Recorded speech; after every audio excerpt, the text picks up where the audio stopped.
বীরভূমের মধ্যে অবস্থিত সাধক বামাখ্যাপার অন্যতম সিদ্ধপীঠ তারাপীঠ। আর এই তারাপীঠ নিয়েই এবার একগুচ্ছ নতুন নিয়ম চালু হলো। তারাপীঠ মন্দিরে পুজো দিতে এসে আর ঘন্টার পর ঘন্টা লাইনে দাঁড়িয়ে থাকতে হবে না ভক্তদের। এবার থেকে নির্দিষ্ট সময় মেনে সাধারণ ও বিশেষ লাইন চলবে। রবিবার টিআরডিএ অফিসে মন্দির কমিটি ও প্রবীণ সেবায়েতদের বৈঠকে জেলাশাসক বিধান রায় পরিষ্কার বলেছেন, মন্দিরে কোনো অনিয়ম বা বিশৃঙ্খলা বরখাস্ত করা যাবে না। এমনটা চলতে থাকলে ট্রাস্টি করে দেওয়া হবে। কার্যত সকলকে সতর্ক করে তিনি বলেছেন, পুণ্যার্থীদের হেনস্থা করা যাবে না। নির্দিষ্ট সময় মেনে মন্দির খোলা, পুজোপাঠ, ভোগ ও আরতি করতে হবে। পালা বিক্রি করা যাবে না। আজ থেকেই নতুন এই নিয়ম কার্যকর হচ্ছে। সেই সঙ্গে মহকুমা প্রশাসন ও তারাপীঠ থানার পুলিশকে কড়া হাতে বেনিয়ম মোকাবিলা করার জন্য নির্দেশ দেওয়া হয়েছে। বেশ কয়েক বছর ধরে তারাপীঠ মন্দিরে চলছিল বিশৃঙ্খলা। মোটা অঙ্কের টাকা নিয়ে চটজলদি মিলছিল মায়ের দর্শন, আর সেগুলি বন্ধ করার জন্য এবার বড় পদক্ষেপ নেওয়া হয়েছে। নতুন নিয়ম না, যে নিয়মগুলো আজ থেকে চালু হলো সেই নিয়মগুলো কিন্তু আমরা অনেক আগেই এই সিদ্ধান্তগুলো নিয়েছিলাম, কিন্তু আজ থেকে বলতে পারেন সেই নিয়মগুলোর উপরে আমরা আরও বেশি করে নজরদারিটা বাড়াবো, ভক্তদের যাতে কোনো কষ্ট না হয়।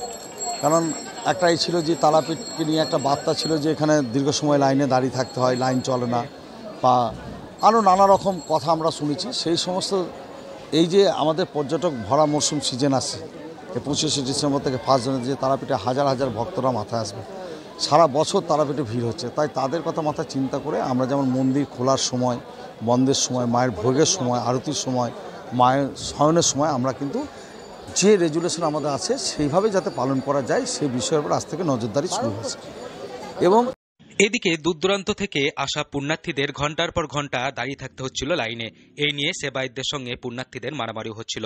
নানানভাবে পুণ্যার্থীদের হেনস্থা করার অভিযোগও ওঠে। সম্প্রতি এমন নানা ভিডিও সামাজিক মাধ্যমে ভাইরাল হয়, যার জেরে তীর্থভূমির মর্যাদা নষ্ট হচ্ছিল। অন্যদিকে দেবীকে কার্যত নিলামে তোলা হচ্ছিল।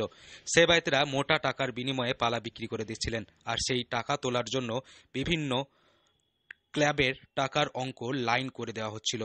এমনই পরিস্থিতি সৃষ্টি হচ্ছিল যে অধৈর্য হয়ে পুণ্যার্থীরা টাকা দিয়ে দেবীর দর্শন ও পুজো দিতে বাধ্য হচ্ছিলেন।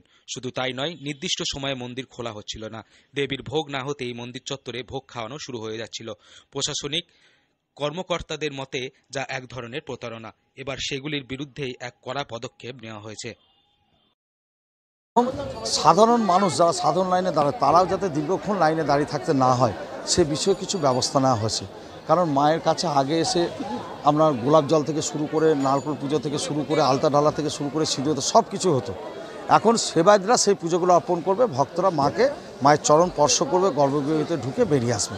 তাহলে আমাদের অনেকটা সময় আমরা হাতে পাবো। সেই জন্য প্রতিটি পুজোর যে লাইন সেগুলো কিন্তু চলতেই থাকবে। এবং আজকে যারা সাধারণ লাইনে দাঁড়িয়েছে তারা কিন্তু আধ ঘন্টা 1 ঘন্টা 40 মিনিটের মধ্যে পুজো দিয়ে বেরিয়েছে, তারা খুব খুশি এই নতুন নিয়মে। আমরা চাইছি যারা ভক্ত আসবে তারা খুশি থাক, পুজো দিয়ে মাকে দর্শন করে। সেই জন্য কিছু কিছু নিয়মের পরিবর্তন, আর যে নিয়মগুলো কিছু ছিল সেগুলো আমরা আজ থেকে বিশেষ নজরদারি বাড়িয়েছি। আর বীরভূম থেকে Shouvik die report, local 8 Bangla.